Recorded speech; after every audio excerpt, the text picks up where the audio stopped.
Hi, my name is Cold Beer, and let's start with Sekiro. Shadows Die Twice.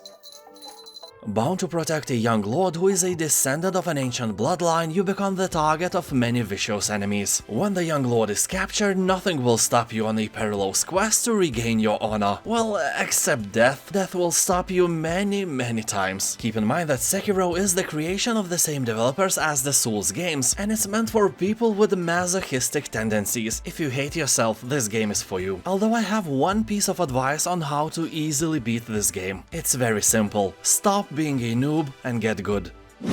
No Man's Sky.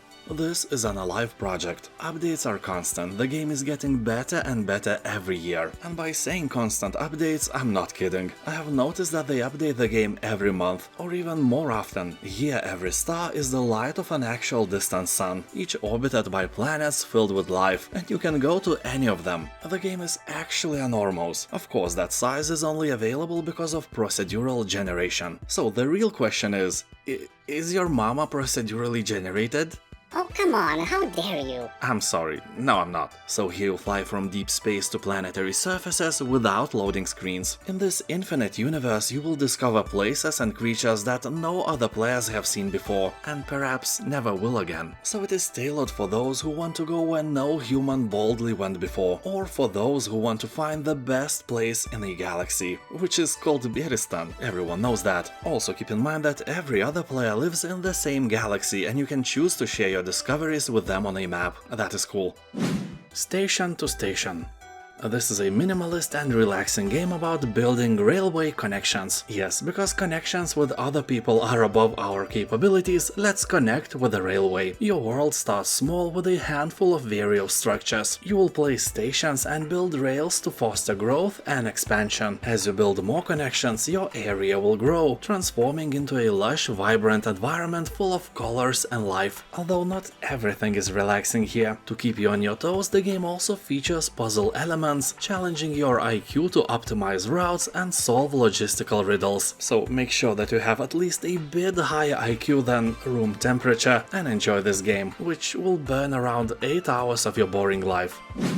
Potion Craft Alchemist Simulator. This is a really unique and satisfying game. Here you will learn how to make various potions, from rat poison to love elixir, which you can later give to your mother-in-law so she would love you more than her actual daughter.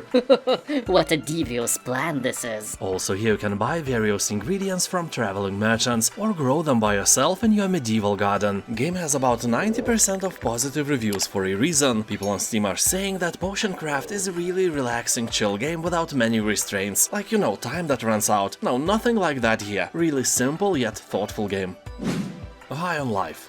Here you and a team of charismatic talking guns must answer the hero's call. You will become the deadliest intergalactic bounty hunter the cosmos have ever seen. Game may look like it's oriented to a younger audience, but it's actually the opposite. Drugs, sex, cursing and gore is the very foundation of this game. So here you'll travel to a variety of biomes and locations across the cosmos, go up against the nefarious evil boss and his gang of goons, collect loot and meet unique characters. You will navigate dynamic and changing worlds that range from a jungle paradise to a city built inside an asteroid. Complete hunter challenges, meet weird, fun and hilarious characters, collect an array of alien technology, and so on. People on Steam are saying that the game is very fun, but a bit too short for its price. It's only about 8 hours long. Luckily the price now is cut in half, and the game is worth every cent you have. Old World. A really nice game for Civilization and Crusader Kings fans. It is an historical strategy game where you lead your empire through multiple generations, building a grand legacy to last beyond your own years. Here each of the 7 kingdoms has 4 noble families that provide various benefits when put in charge of your cities. So you will obviously have to marry for politics, raise your heirs and manage your relationship with the other influential noblemen of your kingdom. So like in that movie I never saw with Vin Diesel, family is what matters here, and if you want to be a strong ruler, your family must be strong as well. So probably marriages between cousins or brothers and sisters here and there is what you actually want. You may think that this is just a simple clone of Civilization, but the game actually takes about 40 hours to beat and contains 3000 unique events inspired by history and mythology. Review score hovers around 80% of positivity, so despite some minor things, all is good in this field. What Remains of Edith Finch. overwhelmingly positive review score should grab your attention. 17-year-old Edith Finch is the last surviving member of the eccentric Finch family. All of her closest relatives and family have died violently at a young age, leading to rumors about a family curse. Now she's on her way to her Finch mansion, a bizarre ramshackle building hidden deep within the forest of the state of Washington. Once there, she intends to research her family's history and learn the truth behind the alleged curse. While this can sound like a horror game, it's actually just a tale about one family that is more interesting than your family, or mine. People are saying that this is more than just a game, it is a unique form of art.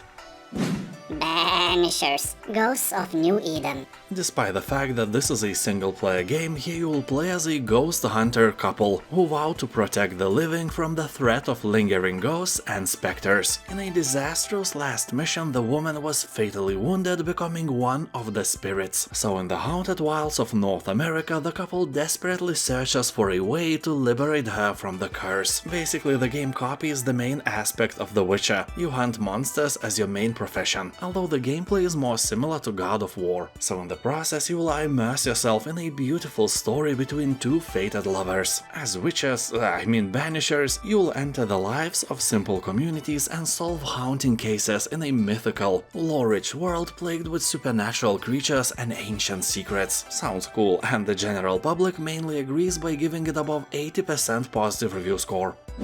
Far Lone Sails.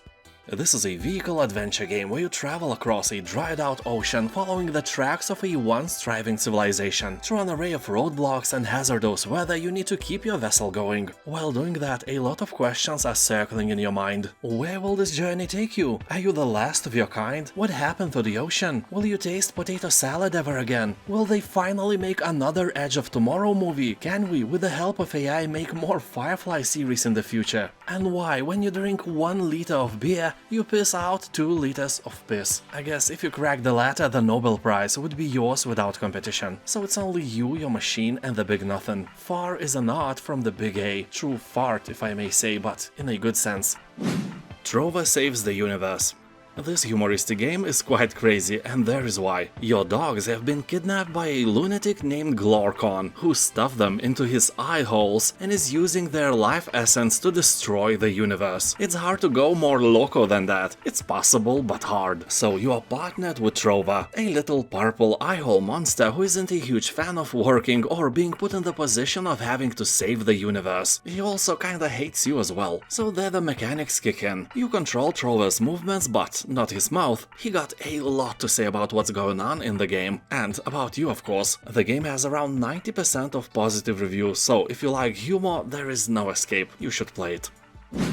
Curse of the Dead Gods. This game is obviously oriented for the fans of Hades, or as one commentator on Steam said, Curse of the Dead Gods plays as Hades and looks like Darkest Dungeon. Honestly, it's a fair comparison. So in this game you will seek untold riches, eternal life and divine powers. It will lead you to this accursed temple, a seemingly infinite labyrinth of bottomless pits, deadly traps and monsters. Well, the rest is self-explanatory. The game also introduces a cool mechanic of unique curses. They influence each attempt, putting a twist on every action. Although keep one thing in mind, you will have to parry a lot, and that Souls-like mechanic sometimes is very annoying. Otherwise, it's a great game. 86% of reviews on Steam are positive.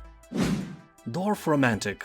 This is a relaxing building strategy and puzzle game, in which you place tiles to create ever-growing, idyllic village landscapes. With Dorfromantik you can immerse yourself in a quiet, peaceful world at any time, and take a break from everyday life, which usually sucks. At the same time, the game offers a challenge for those who are looking for one. To be the high score, you need to carefully plan and strategically place your tiles, so you will have to use that tiny organ in between your ears. And it's good for you to take a break from killing countless zombies, riding dragons, and hunting Bigfoot. It somehow reminds me of a tabletop game named Carcassonne. If you like that, you will love this game as well, and vice versa. And now is the time when you subscribe, or if you are already subscribed, hit that bell notification button. Let's be friends with benefits.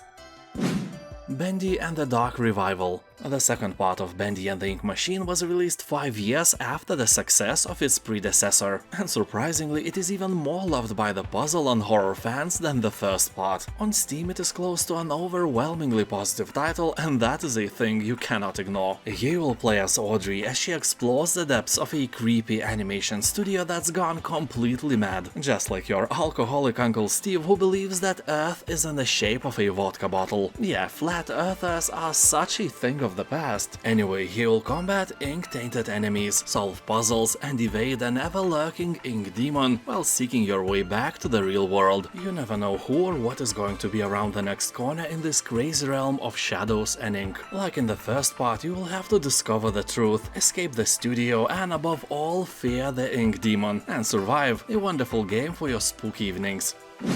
New Cycle. Here, after an apocalyptic series of solar flares, human society has been thrown into chaos. You will have to establish a settlement and develop it all the way from humble beginnings to industrial metropolis. In other words, you are responsible for bringing civilization back and not letting smart beavers take control of the earth. Don't worry, that is another game, no beavers here. If you manage to achieve success, that is. The game will challenge you with sandstorms, shortages, wildfires and other disasters, so be prepared and always ready to act quickly if you want your puny village to grow into a glorious cold Bearistan. Although nature is not your only enemy here. A refugee crisis, unrest, disease outbreaks, this list of what can go wrong is very long. So there is a huge chance that you will fail miserably. Terrible fate awaits you, doom and gloom and other scary words. Marvel's Midnight Suns. Here you'll become the Hunter, the first fully customizable original hero in the Marvel universe. You can personalize your appearance, choose your reactions to situations, and build friendships with other Marvel characters spanning the Avengers, X-Men, Runaways, and so on. Like in many similar games, you will decide who to take with you on missions, which missions to embark on, and a host of other options to make this a unique experience. The game is made by the creators of the legendary XCOM series, so there is no surprise that the game has a very positive review score on Steam and is appreciated by Marvel fans and by turn-based lovers as well. For example, I liked superhero movies, but when they started to make like 7 of them every year, I stopped watching and I have no idea who half of these superheroes in this game are. REVEIL. This is a narrative first-person psycho thriller focusing on puzzles and exploration. So basically this is a very nicely done walking simulator, you know, with horror vibes, so not as boring as you may expect. The story begins with you waking up. You are disoriented, your head hurts. Well, honestly, a lot of us have the same problem the main protagonist has. It's called alcoholism. But surprisingly this time it's not it. You are trapped into a surreal, mysterious place where everything looks familiar but you don't know why. As things get crazier and more bizarre, the lines between reality, memory and imagination become more and more blurred. So your only way out is to solve everything. Be sure you have an IQ a bit higher than room temperature. Game has strong, very positive review score, so if you like games like that, this may be a wonderful hidden spoon of potato salad for you. Sovereign Syndicate. Here in this Victorian steampunk CRPG you will explore an open world filled with mystery and danger. You can choose from 3 playable characters with branching stories that intertwine. You will investigate, interact and take action to leave your mark on the world and its inhabitants. You will not find any random stat points here and will have to use your skills to level them up. Game wants you to trust your fate to the innovative tarot card chance system. You can solve problems with combat, persuasion, magic or even explosives. The game is heavily influenced by games like Fallout, Baldur's Gate and Disco Elysium. NPCs react to your gender, race, appearance and choice of dialogue, so you'd better look and act the part if you want the right results. But not everything is certain. Luck plays a role and it's all in the cards with the aforementioned tarot card chance system. Anyway, Sovereign Syndicate may very well be a hidden gem or at least a nice polished rock. If you are in doubt, you can play the demo version already. The Gunk. This is an action-adventure game in which you play as one of 2 gritty space holers. As you are struggling to bring in funds, you chance upon an untouched planet brimming with life. You came in search of valuable resources and it looks like you hit the jackpot. But as you uncover the dormant secrets of a shattered civilization, you must battle the curse of a toxic gunk parasite. You will use your trusty power glove to reverse the corruption, uncover secrets of old and heal the planet. Also experience the evolving relationship of the crew as you explore this unique world. Game has a very positive review score, so it may be a good choice for your evening. Undertale. In this RPG, you control a human who falls underground in the world of monsters. Now you must find your way out or stay trapped forever. Killing is unnecessary. You can negotiate out of danger using a unique battle system, although usually your answers just angers the monsters and you'll have to fight them anyway. You'll also find original art and soundtrack brimming with personality, and character-rich story with emphasis on humor, although that humor can be a bit annoying, because it's pretentiously naive and you feel that the author is mocking you all the time. Well, honestly, you deserve that mocking.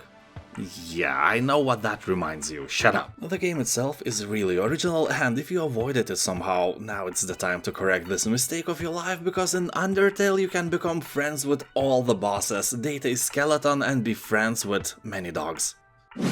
Gloomhaven. At first this was made as a tabletop game, and as it reached incredible popularity it was remade into a video game as well. It has all the features of dungeon crawlers like Darkest Dungeon, but stands out of the rest with a cool twist of 3D setting. So here you will lead your band of mercenaries through this unforgiving place where every move is crucial. Yeah, you sneeze, you die. No, probably not, but you get the point. You will have to carve your way through dungeons, forests and dark caves filled with horrific monsters to reap your rewards, or die trying, possibly the latter, over and over again. People are talking that this game will surprise you with the amount of unique monsters, high replay value and 100 hours of content, but it can scare you away with its very steep learning curve, so don't expect anything easy, it's not your sister. And now thank you for watching, have a nice day and I'll see you next time. Subscribe.